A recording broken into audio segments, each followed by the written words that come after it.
நீங்க 47 வரைக்கும் முகமது அலி ஜின்னாவே காந்திஜியை இவர் ஹிந்து லீடர் பாரு, காங்கிரஸ் பார்ட்டி ஹிந்து பார்ட்டியும் பாரு. ஆனால் சுதந்திரத்துக்கு பிறகு இல்ல இல்ல நான் சொல்லல, இந்த மாதிரியான பெர்செப்ஷன் இவங்க மத்தியில இருக்குங்கிறதுக்காக சொல்றேன்.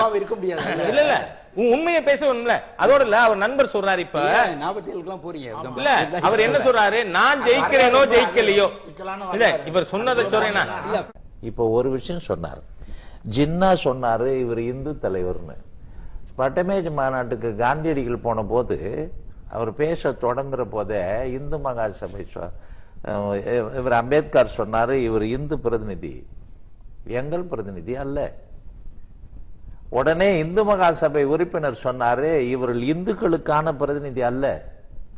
அப்ப இந்துக்கும் பிரதிநிதி அல்ல, இஸ்லாமியருக்கும் பிரதிநிதி அல்ல, தாழ்த்தப்பட்டவருக்கும் பிரதிநிதி அல்ல. என்ன முடிவுன்னா அவர் யாருக்கும் பிரதிநிதி இல்ல அப்படின்னு சொன்னதை நினைவுபடுத்தி ஜின்னா சொன்னதை சொன்னார்.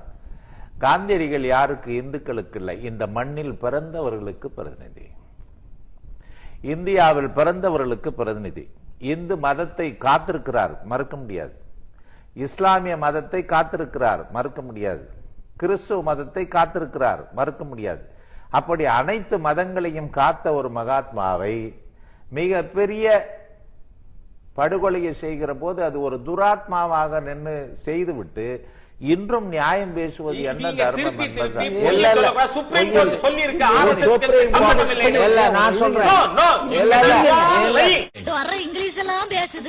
நான் சொல்றேன் இப்ப இந்துத்துவா ஒத்துக்கிறியா? பின்ன யார் சொல்லுவா? யார் சொல்றதுக்கு? பின்ன யார் சொல்லுவா? மீறி பேச யாருக்கு ரைட் இல்ல? ஆமா சார், பாபர் மசூதி ஓரின சேர்க்கையை அனுமதிக்கலாம்னு காங்கிரஸ்ல பேசுறீங்க, சுப்ரீம் கோர்ட்டை ஏத்துக்க மாட்டேங்கிறீங்க. ஒரு மிகப்பெரிய டிசாஸ்டர். என்ன பண்ணுவேன்?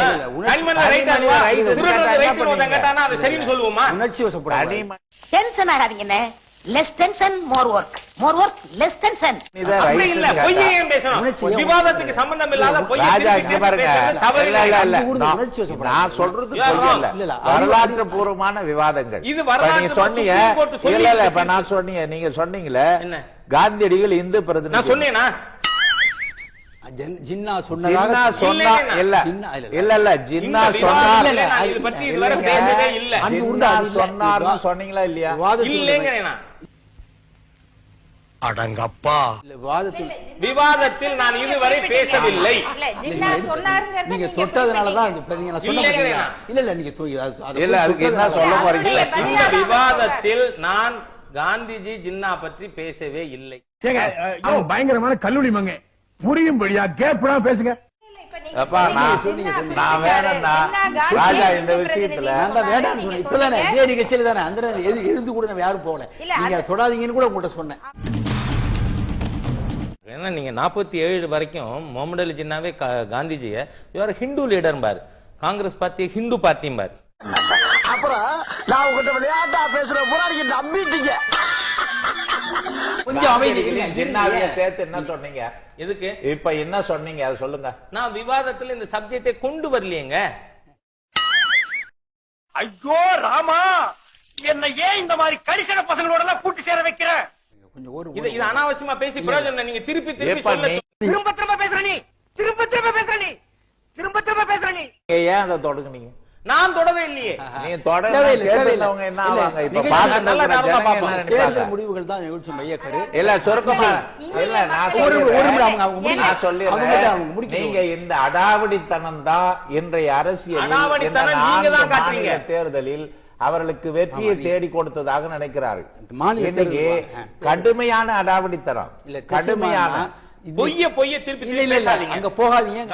டேய், உனக்கு வெக்கமே இல்லையடா?